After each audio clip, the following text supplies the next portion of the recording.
So hello students, welcome to my channel. तो students, हम banking के बारे में बात कर रहे हैं।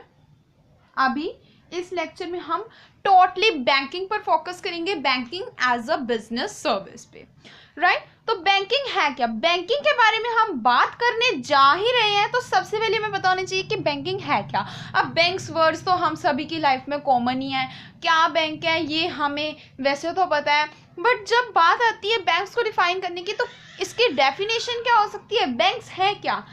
तो एक ना इंडियन बैंकिंग रेगुलेशन एक्ट होता है, इंडियन बैंकिंग रेगुलेशन एक्ट 1949 का, एक इंडियन बैंकिंग रेगुलेशन एक्ट है 1949 का, ठीक। तो ये जो एक्ट है इंडियन बैंकिंग रेगुलेशन एक्ट, ये क्या कहता है, जो बैंकिंग है वो क्या है, ये डिफाइन क्या करता है बैंकिंग को, कि बैंकिंग एक ऐसी कंपनी है, ठीक है, एक ऐसी कंपनी है, ठीक है, जो कि अपने बिजनेस को बढ़ाती है, कैसे, bye accepting the deposits from people. तो पीपल से उनके डिपॉजिट्स, एक्सेप्टिंग द डिपॉजिट्स, ठीक है, फ्रॉम द पीपल, तो उनके डिपॉजिट्स को वो लेकर अपना जो बिजनेस है बढ़ाती है, उनके डिपॉजिट्स लेकर अपना बिजनेस बढ़ाती है, और जो डिपॉजिट्स उनको रीपेबल होते हैं, जब लोग मांगते हैं तो उनको वापस भी मिल जाते हैं, which are repayable on demand, जो कि डिमांड होने पर जब लोग वापस से मांगते हैं तो फिर वो बैंक्स जो है उनको वापस भी कर देते हैं। So which are repayable on demand, demand पर भी रीपेबल होते हैं, ठीक है। और लेंडिंग टू पब्लिक इंटरेस्ट, या फिर और lending to public investment, public investment में यूज किए जाते हैं। लाइक बैंक्स जो है हमें लोन प्रोवाइड्स करते हैं ना, banks also provide us the loan facility. So loan facility वो कहाँ से देते हैं, हमारे डिपॉजिट से ही वो हमें लोन फैसिलिटी देते हैं, और हमें ही इंटरेस्ट देते हैं, और हम ही से इंटरेस्ट लेते भी हैं। तो इनके बहुत सारे फंक्शंस हैं। So it is a very vast topic, but we will discuss in this lecture. So right, जो बैंक्स हैं अपने बिजनेस को कैसे बढ़ाती हैं, by accepting the deposits, it is a company. तो इसकी डेफिनेशन क्या आती है कि according to Indian banking regulation act of 1949, banking is a company, bank is a company which accepts the deposit from the people by transacting the deposits from the people and which are repayable on demand or lending to public investment। तो ये है इसकी proper definition. मैं आपको पूरी definition लिख देती हूँ कि अकॉर्डिंग टू द एक्ट कौन सा, Indian banking regulation act of 1949, banking company is the one which transacts the business। हाँ जी, बिजनेस को ट्रांजैक्ट करती है, which transacts the business of banking, banking के बिजनेस को, बैंकिंग उनका क्या है, बैंक्स का बैंकिंग बिजनेस है, तो बिजनेस के अपने बिजनेस को, बैंक्स अपने बिजनेस को ट्रांजैक्ट करते हैं बाय एक्सेप्टिंग द डिपॉजिट्स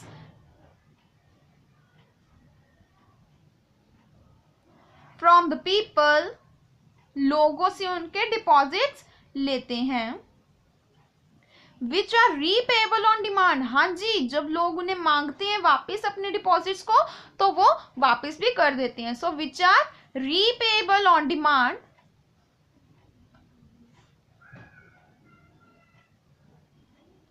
और लेंडिंग टू पब्लिक इन्वेस्टमेंट्स, या फिर पब्लिक इन्वेस्टमेंट्स में भी लेंड किए जाते हैं।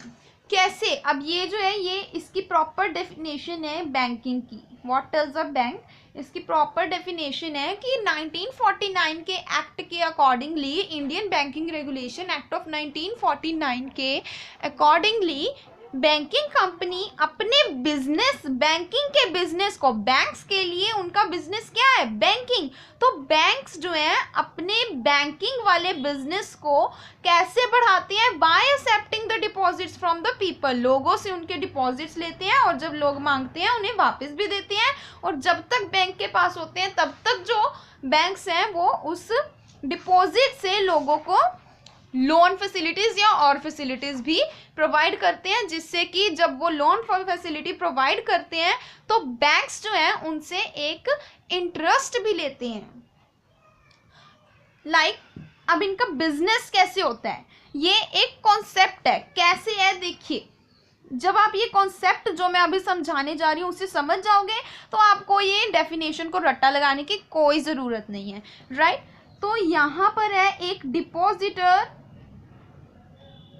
यहाँ पर है बैंक, राइट, और यहाँ पर है अदर पीपल जिन्हें की लोन की ज़रूरत है, जिन्हें कि अपना बिजनेस स्टार्ट करना है, उनके पास पैसे नहीं है तो वो बैंक से लोन लेना चाहते हैं। डिपॉजिटर बैंक के पास अपने पैसे डिपॉजिट कराने आता है, फॉर एग्जांपल अपने 100 रुपीज़ वो डिपॉजिट कराने आया, तो बैंक ने कहा, तो पर वो कहता है कि मेरे पास, मैं आपके पास डिपॉजिट कराऊं इसका मुझे क्या फ़ायदा है? तो बैंक ने कहा कि आप मेरे पास डिपॉजिट कराओगे तो अगर आप मेरे पास 1 मंथ के बाद लेते हो पैसे वापस तो मैं आपको इस पैसे के ऊपर 10% इंटरेस्ट भी दूंगा, राइट। तो डिपॉजिटर ने कहा ये तो अच्छी बात है कि अगर मैं 100 रुपीज़ आपको डिपॉजिट करवा रहा हूँ तो 1 महीने बाद जब मैं आपसे पैसे लूँगा तो मेरे पास 110 रुपये होंगे 100 की जगह। तो कहते हैं ठीक है मेरे पैसे डिपॉजिट करवा लो। तो इसने अपने 100 रुपीज़ जो है बैंक में अब डिपॉजिट करवा दिए हैं, बैंक के पास 100 रुपीज़ आ गए। अब इधर जो अदर पीपल में से कोई और जना आता है, कहता है कि मुझे पैसों की ज़रूरत है 100 रुपीज़ की, तो बैंक के पास जाता है, कहता है कि मुझे 100 रुपीज़ की ज़रूरत है। तो बैंक कहता है ठीक है मेरे पास 100 रुपीज़ तो है, मैं आपको 100 रुपीज़ आपकी ज़रूरत के हिसाब से दे दूंगा। आपको वो 100 रुपीज़ 1 महीने के लिए यूज़ करने हैं, 1 महीने के अंदर ही आपने मुझे ये 100 रुपीज़ वापस करनी है, और सिर्फ 100 रुपीज़ वापस नहीं करने, जब आपकी ज़रूरत पूरी हो जाएगी तो फिर 100 रुपीज़ आप वापस नहीं करोगे, तब आप मुझे इंटरेस्ट भी दोगे, क्योंकि इतने टाइम के लिए ये जो बैंक अपने पैसे या डिपॉजिटर के पैसे लोन वालों को दे रहा है, तो कहता है कि मैं आपको लोन दे रहा हूँ 100 रुपीज़, तो उस लोन के ऊपर मैं आपसे इंटरेस्ट चार्ज करूँगा। तो ये जो लोन ले रहे हैं वो कहते हैं इट्स ओके, आप इंटरेस्ट चार्ज कर लीजिए, आप मुझे ये बता दीजिए कि कितना % इंटरेस्ट चार्ज करोगे। तो बैंक ने कहा जी मैं आपसे 12% इंटरेस्ट चार्ज करूँगा, ओके। तो इन्होंने कहा ठीक है जी कर लेना चार्ज, राइट। तो अब बैंक ने जब 1 महीने, ये जो लोग हैं जिन्होंने इनसे लोन लिया था बैंक ने, एक पर्सन ने, एक ही पर्सन है इनमें से जिसने लोन लिया था, ठीक है। तो एक पर्सन ने 1 महीने बाद इसे बैंक को 112 रुपीज़ रिटर्न कर दिए। 100 रुपीज़ पहले 1 वाले पर्सन के पास चले गए थे जिसने लोन लिया, अब जब इसने रिटर्न किए तो बैंक को 112 रुपीज़ दिए, क्योंकि इसने इंटरेस्ट के ऊपर लोन लिया था, 12% इंटरेस्ट के ऊपर, राइट। तो अब 1 महीने बाद जो जिसने अपने 100 रुपीज़ डिपॉजिट कराए थे वो भी बैंक में आता है और कहते हैं कि मुझे मेरे 100 रुपीज़ दे दो, मुझे चाहिए। अब बैंक इसे 100 रुपीज़ देता है मगर 10% इंटरेस्ट के साथ देता है, कहते हैं कि आपके पास 10 रुपीज़ और बढ़ेगा, कहता है मेरे को 110 रुपीज़ ही दे दो। तो 110 रुपीज़ अब डिपॉजिटर के पास चले गए, 112 रुपीज़ बैंक के पास थे, जिसमें से 110 उसने डिपॉजिटर को दे दिए, यानी कि उसके पास अब सिर्फ और सिर्फ 2 रुपीज़ रह गए। अब ये जो 2 रुपीज़ है this is the income of the bank, right. तो this is the income of the banks, right.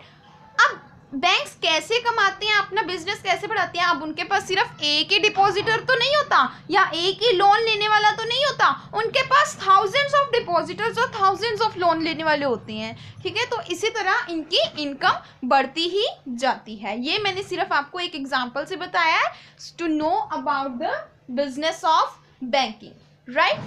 Now ये जो बैंक्स हैं बहुत सारी सर्विसेज हमें प्रोवाइड करते हैं अपना बिजनेस बढ़ाने के लिए। ये बहुत सारे अकाउंट्स भी हमें ऑफर करते हैं। तो सबसे पहले हम बात करते हैं बैंक्स जो है ये कितनी टाइप्स के होते हैं। So we are going to talk about types of banks. जो बैंक्स के टाइप्स हैं ये एक्चुअली 3 टाइप्स के होते हैं, 4 टाइप्स के बैंक्स होते हैं। We are having with the 4 types of banks in India. What are these 4 types of banks? The first one is commercial banks, right? After commercial banks, the second banks are cooperative banks. Cooperative banks, specialized banks,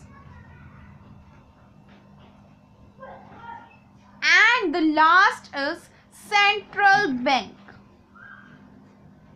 इनमें से सबसे common जो आपने देखे होंगे आपने आसपास, that is commercial bank, right. Cooperative, specialised और सेंट्रल भी आपने देखे हो सकते हैं, मगर अभी जो बाकी स्टेट्स में सबसे ज़्यादा हैं वो कमर्शियल बैंक्स ही हैं, राइट। तो सबसे पहले हम बात करते हैं कमर्शियल बैंक्स और इनकी हम सीक्वेंस वाइज बात करेंगे। इन सब की अपनी अपनी ही कैरेक्टरिस्टिक्स हैं। सबसे पहले बात करेंगे कमर्शियल बैंक्स की। चूँकि मैं अभी आपको बता चुकी हूँ कि बैंक्स होते क्या है according to Indian banking regulation act of 1949, bank क्या है, ठीक है ना। अब मैं आपको वो बता चुकी हूँ। तो अब हम बात करने जा रहे हैं कमर्शियल बैंक्स जो है, ये जो हमने इंडियन बैंकिंग रेगुलेशन एक्ट के बारे में पढ़ा है इसी एक्ट के अकॉर्डिंगली ये कमर्शियल बैंक्स चलते हैं। यानी कि ये जो एक्ट है इंडियन बैंकिंग रेगुलेशन एक्ट जैसे बैंक्स को डिफाइन करता है बिल्कुल वैसे ही बैंक्स को चलना पड़ता है। कमर्शियल बैंक्स को इस बैंक के एक्ट के अकॉर्डिंगली चलना पड़ता है। So Indian banking regulation act of 1949 actually governs the commercial banks. So commercial banks are what? These are the banks, are those banks which are governed by Indian Banking Regulation Act of 1949. So this is all about this is the definition of the commercial banks, right? And according to this आप वो पूरा इसमें लिख भी सकते हो जो मैंने बैंकिंग की डेफिनेशन आपको पहले दी, right? और आगे जो कमर्शियल बैंक्स हैं इनकी भी 2 टाइप्स होती हैं। अब कौन सी 2 टाइप्स होती हैं कमर्शियल बैंक्स की हमारे पास? तो ये इसमें आते हैं हमारे पास public sector and private sector and public sector we are having about. तो पब्लिक सेक्टर और प्राइवेट सेक्टर की यहाँ पर बात करने के बाद कोऑपरेटिव बैंक से हम अपना लेक्चर नेक्स्ट वीडियो में स्टार्ट करेंगे। सबसे पहले पब्लिक सेक्टर के बारे में बात करें तो ये ऐसे बैंक्स होते हैं, पब्लिक सेक्टर बात नहीं पता लग रहा है, इसमें पब्लिक इंटरेस्ट मोटिवेट होता है, राइट। तो इसमें क्या है कि ये ऐसे बैंक हैं which are governed by the government, government यानी कि मेजर स्टेक जो है इसमें वो गवर्नमेंट के पास होती है। और you can also write major stake in these banks is government, ठीक है। और these are owned and private sector के बैंक्स के बारे में बात करें तो owned and controlled by private companies, ठीक है। तो प्राइवेट कंपनीज जो हैं ये इन्हें कंट्रोल करती हैं, रेगुलेट करती हैं, ठीक है। दूसरे में आप इनके दूसरा पॉइंट जो है इनका मोटिव के बारे में लिख सकते हो। मोटिव इनका क्या होता है पब्लिक सेक्टर का? सोशल ऑब्जेक्टिव्स को अर्न करना। सोशल ऑब्जेक्टिव्स यानी उनका मोटिव ये नहीं होता कि सिर्फ प्रॉफिट अर्न कीजिए, ठीक है। तो प्राइवेट सेक्टर जहाँ पर भी आता है तो वहाँ पर तो प्रॉफिट अर्निंग ही इनका मोटिव होता है। Profit earning is motive, right. तो इनकी एग्जांपल ले लीजिए, SBI, state bank of India, PNB, Punjab national bank, और इनकी ये एग्जांपल्स हैं, राइट। और प्राइवेट सेक्टर बैंक्स की कौन सी एग्जांपल्स हैं? ICICI, bank, ICICI bank, HDFC bank. Thank you.